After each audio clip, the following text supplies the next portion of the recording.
Yo, what's going on guys, it's Abs here and welcome back to another Gears 5 news update video. So in today's video I'm going to be talking about the latest Gears 5 news, which involves 8 players free for all, TDM returning to ranked, and a big developer playlist coming to Gears 5. So as always, if you are new to the channel, be sure to subscribe and hit the notification bell to stay all up to date with the latest Gears 5 news and everything Gears of War related on the channel. So yeah, let's dive straight in. So this is a big article, so I will try and explain things to the best of my ability and round up everything basically that you need to know. So let's do this. So first and foremost, we've got a ranked update. So let's see what the article's got to say. So we've got some exciting updates for ranked that we believe will improve certain modes. King of the Hill scoring. We're updating Koth scoring, so now eliminations are worth 1 GP down from 2 GP. We are keeping the 80 GP eliminations maximum. This will help the top performing players better stand out. This change will be live on Tuesday, August the 4th. So next Tuesday, and that does seem like a really good change. Now this next change is a big one. So we've got 8 player free for all, which is crazy. We're going from 14 players to 8 players to allow us to increase the number of available maps and address the longer matchmaking times in select regions. The following 5v5 maps will initially be playable in free for all. So let's take a look. Which maps are these? So we've got Asylum, Canals, Checkout. Oh, Checkout free for all is going to be insane. District, Foundation, Harbour, Lift, Reactor, Training Grounds and Vaskar. So that's going to be crazy and we'll see how that plays out. So note, 8 player free for all will also be the new mode in quick play. These changes will be live on Tuesday, August the 4th, so only next week. I initially thought that they'd change the free for all players to 10 players, but it seems like it's going to be 8 players, probably to help matchmaking as well. Yeah, as I said, let's see how that plays out. So next we have some TDM changes. So I know some of you guys have been waiting for this. So Team Deathmatch TDM is making its return to ranked at the start of the official season. We're updating this mode to be 4v4 and we're going to limit matchmaking in this playlist to solo and duos. Due to the significance of these changes, we're extending the ranked pre-season until August the 18th to give us more time to monitor the impact of these updates and make the necessary client changes for TDM. Now I'm not a big TDM player, so let me know what you guys think of this. Hopefully this can improve Team Deathmatch, and having 4v4 in Gears again is pretty cool, to be honest with you. So let me know what you guys think of that. And now we move on to the developer playlist. Now straight off the bat, this looks very juicy and there's a lot to take in here, so let's have a look, let's have a read through and let's see what's popping. So developer playlist. One of the best things about Gears is the way you play is a reflection of your skill, style and individuality. In some ways we feel this has been missing in Gears 5. I do agree with that. So next Tuesday, August the 4th, we're rolling out the latest developers playlist. The goal of this playlist is to add more depth to combat by balancing the viability of each individual playstyle. Wall bouncing, strafing, roadie strafing or a mix of all.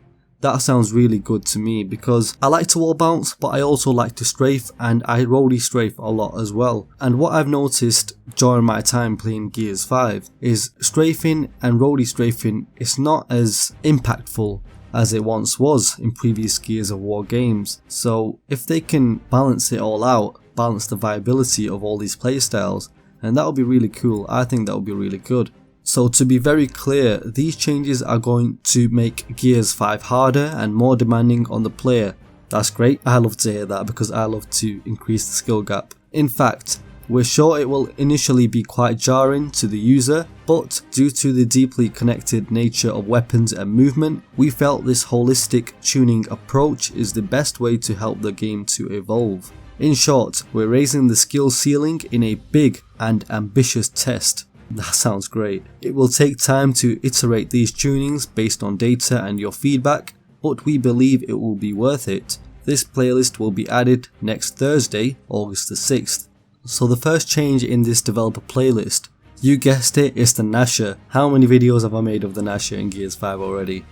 But here we are. Okay, let's go. So number 1, adjustments to bullet magnetism on both the hipfire and the ADS. So a certain level of bullet magnetism has been one of the foundations to making the Nasher feel consistent in every Gears game and all modern console shooters. While this mechanic gives you a sense of consistency, it can impact your ability to dodge shots.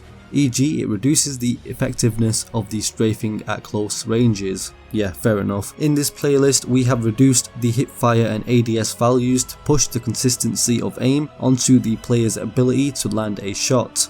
So on the screen you can see the reduction of the hipfire and ADS values. Basically, to sum up what's happened, in the developer playlist, they've nerfed the magnetism for the hipfire range and the ADS range as well. So you can see in more detail on the screen. So note, ADS values are different to hipfire because ADS distance values are measured from the camera as opposed to barrel, which is the case when hip firing. The ADS will feel a lot like the competitive tuning, awesome, but will still be a viable option at very close range. We've kept some assistance within chunk range to maintain a level of consistency across ADS and hipfire. So those changes are amazing, I do have to say. So the next thing that they've done to the developer playlist is they've removed the randomness on certain shots. So in short, what they've done is, in blind fires, so as you can see this clip from before and after, blind fires from cover will now hit the same location every time, whereas before sometimes it will hit the cover even if you're aiming the same both times. Now it will consistently hit the same spot. So that's blind fires, and then hip fire shots immediately fired after cancelling a slide will now hit the same location every time as well if the player repeats the exact same action and timing. So you can see the slide before and after. Before you'd see sometimes the pellets would hit the ground or a bit of the cover, whereas after is consistent every single time, which you love to see. You want the Nasher to be consistent. Before you even deal with the chunk range or the poke distance damage, you need to make the Nasher consistent first and foremost. And then performing a back A from cover will now hit the same location every time as well with the same action timing. So there you can see again the back A before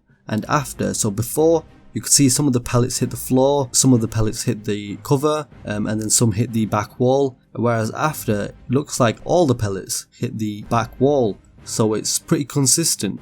And number 3, so the next change that they've added to the developer playlist is they've adjusted the Nasher spread to provide more intuitive ideal shots.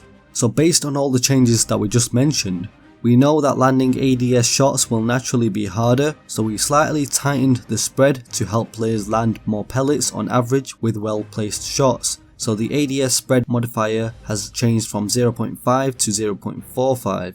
So we are balancing this out by rewarding players that can land high accuracy shots, so they will deal more consistent damage at further ranges, approximately 8 meters plus. So the change to the spread, let's look at this little image that they've provided us.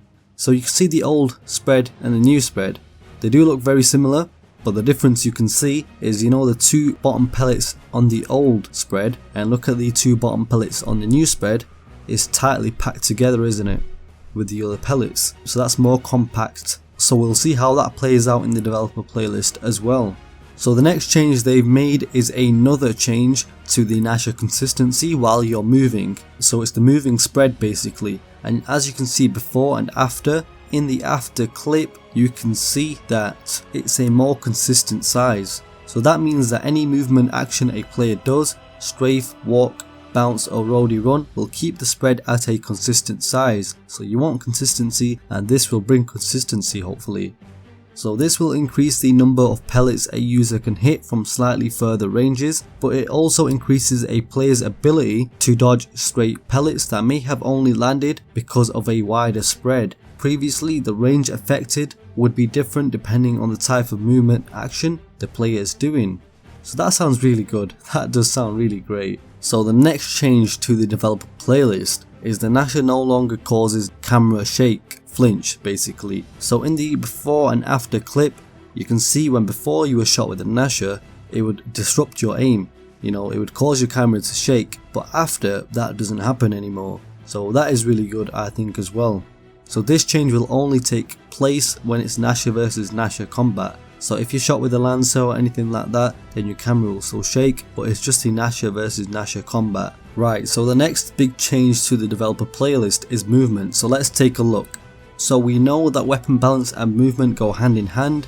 It's what makes tuning gears so tricky. So with these proposed movement changes, we want to make all movement styles viable in combat. So number 1, slide speed set to 600. Same as previous beta tuning. So we believe the slower slide speed correlates with the goals above and other changes listed. The slower slide speed leads to smoother and more readable movement, with the changes to acceleration increased by 50% and the slide speed being increased from launch heading into up to 630 to 650. Some players have found it hard to react efficiently to the faster movement. Remember, the goal is to make all playstyles a viable way to outplay and make your opponent miss more effectively. The slide will always be the fastest movement option in the game. We are trying to find a balance between it being a choice rather than a necessity at the highest level. We understand that some of you may interpret this as a nerf to wall bouncing, but we don't believe it is.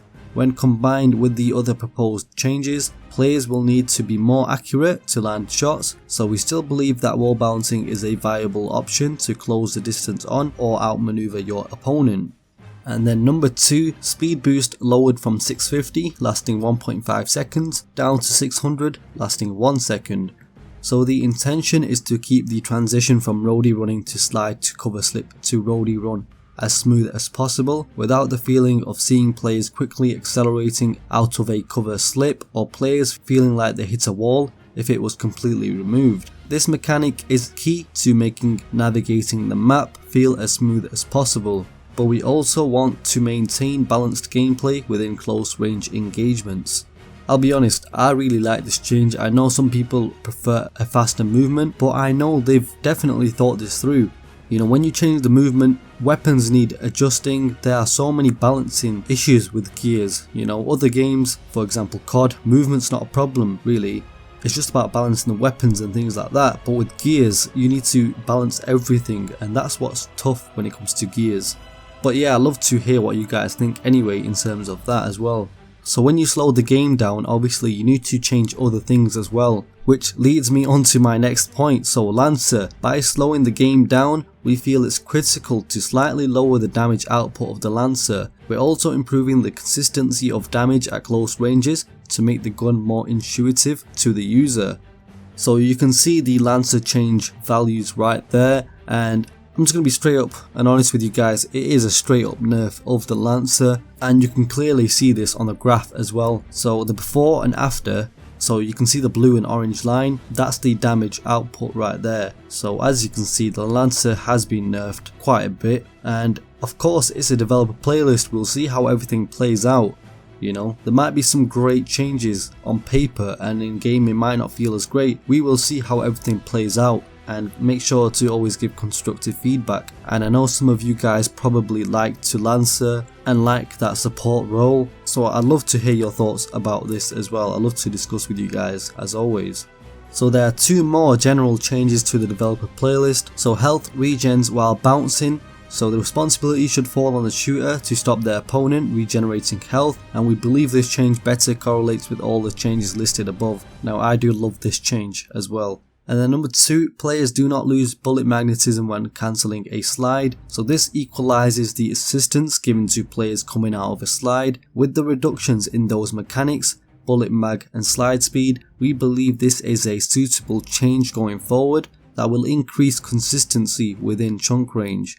This also benefits all weapons when cancelling out of a slide, but the Nasher will be affected the most by these changes. And then we have some future plans, so let's see what's on their mind after all these changes are implemented. So explore the chunk range of the Nasher once some of the underlying inconsistencies are fixed. So that's great to see obviously, because you want the Nasher to be consistent before you actually modify any of the ranges. And then reevaluate the amount of bullet magnetism given to precision weapons in versus. Right, that sounds good. melee balance as well, and then adjust the weapon swap speed so weapon selection is more vital and punishable. That sounds great as well. So we'll see when those changes come through and when they're going to test that out. But yeah guys, that is the latest Gears 5 news at the moment. So that was a lot to take in, from the 8-player free-for-all to TDM returning in ranked, and then the big juicy details in the big developer playlist on the way. So let me know what you guys think of all of that news, and be sure to drop a like on the video and subscribe if you're new to the channel. Hope you guys have a nice day, and I will catch you on the next one.